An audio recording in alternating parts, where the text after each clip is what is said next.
बच्चों, आज class 11th यानी फर्स्ट ईयर क्लास के स्टूडेंट्स के लिए पृष्ठ तनाव वाले पार्ट से एक टॉपिक है ससंजक एवं असंजक बल, कोहेजिव एंड एडहेजिव फोर्सेस।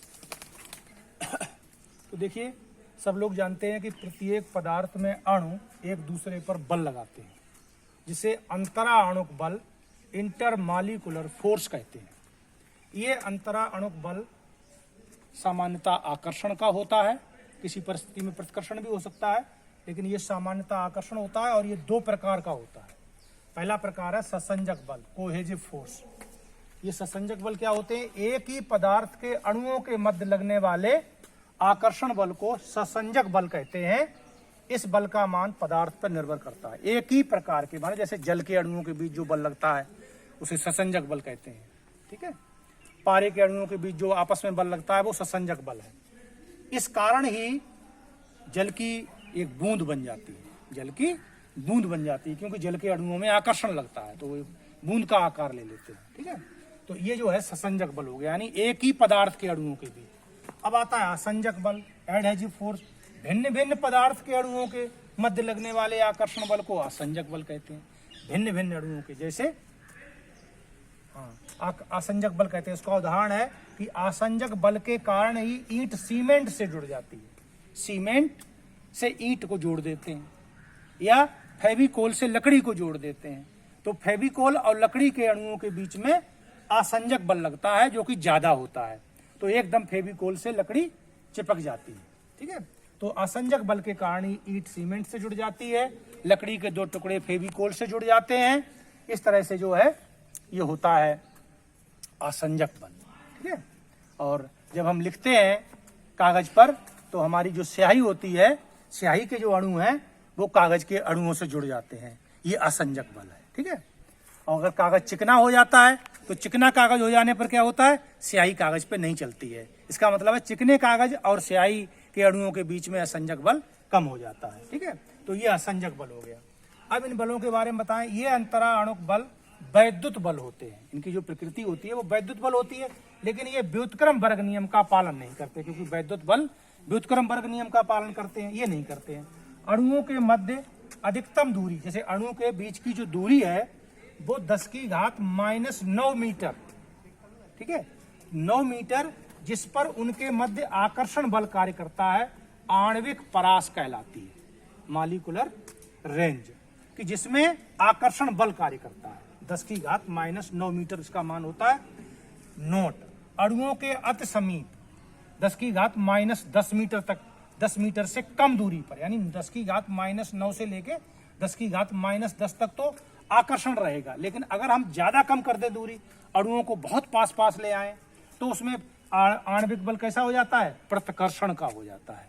क्योंकि जो पदार्थ होते हैं, पदार्थ के अणुओं का इस तरीके से व्यवहार होता है जैसे एक स्प्रिंग का व्यवहार होता है, कि जैसे अणु एक दूसरे से स्प्रिंग की भांति जुड़े हुए हैं, कि स्प्रिंग को अगर खींचो तो आकर्षण लगता है और दबाओ तो प्रतिकर्षण लगता है। तो ये 10⁻10 मीटर से कम दूरी होती है अणुओं के बीच की, तो इनके बीच में प्रतिकर्षण का बल हो जाता है, यानी दूर दूर हटना चाहते हैं अणु, ठीक है। अब इस असंजक और ससंजक बल का एक उदाहरण है जो अक्सर परीक्षा में पूछा जाता है, कि जल कांच को भिगोता है जबकि पारा कांच को नहीं भिगोता है। अगर जल की बूंद कांच पे डाली जाती है, कांच की प्लेट पर, तो जल की बूंद कांच पे फैल जाती है और कांच गीला हो जाता है। जबकि पारे की बूंद डालो कांच पे तो वो बूंद के रूप में ही पारे की बूंद बनी रहती है, वो कांच पे फैलती नहीं है, यानी कांच को नहीं भिगोती है। इसका कारण भी असंजक और ससंजक बल है। क्या? कि जल और कांच के अणुओं के बीच लगने वाला असंजक बल जल के अणुओं के बीच लगने वाले ससंजक बल से अधिक होता है।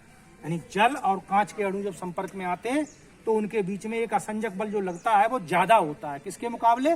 जल के अपने अणुओं के बीच लगने वाले ससंजक बल से। तो वो ससंजक बल से ज्यादा है असंजक बल, इसलिए जल के अणु अलग होकर के कांच के अणुओं से चिपक जाते हैं।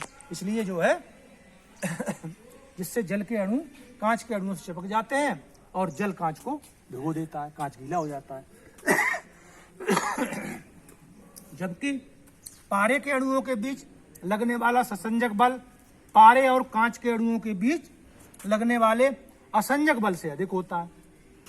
तो जल कांच के वो पारे के अणुओं के बीच में संसंजक बल ज्यादा होता है और पारे और कांच के बीच में असंजक बल कम होता है। तो पारे के अणु अलग होकर के कांच को नहीं भिगो पाते, वो आपस में मिले रहते हैं।